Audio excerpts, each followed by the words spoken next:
श्रीमद् भगवद गीता में भगवान ने 4 प्रकार के साधकों के लिए 4 प्रकार के योग बताए हैं। 4 प्रकार के साधक होते हैं कर्मी, ज्ञानी, योगी और भक्त। कर्मी लोग वर्णाश्रम धर्म का पालन करते हैं, ज्ञानी लोग निर्विशेष ब्रह्म ज्ञान और वैराग्य का पालन करते हैं, योगी लोग अष्टांग योग का पालन करते हैं और भक्त लोग भक्ति करते हैं, भगवान की सेवा।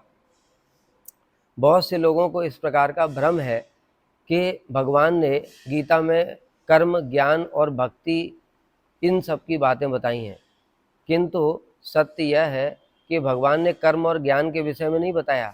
भगवान ने बताया है कर्म योग, ज्ञान योग, अष्टांग योग और भक्ति योग। कर्म और कर्म योग में बहुत भारी अंतर होता है। कर्म अपने शरीर के लिए किया जाता है, भोग के लिए किया जाता है।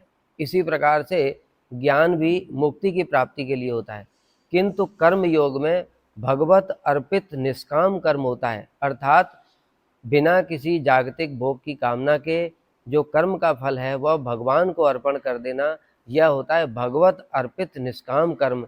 इसको कर्म योग कहते हैं। ये भगवान की ओर ले जाता है। इसी प्रकार से जो ज्ञान योग है वह ज्ञान योग भगवान की ओर ले जाता है और अष्टांग योग भी भगवान की ओर ले जाता है। योग का तात्पर्य होता है भगवान से मिलन कराने वाला।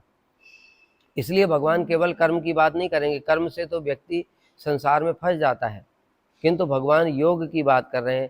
ये जो 4 प्रकार के योग हैं, ये योग एक सीढ़ी की 4 स्टेप है।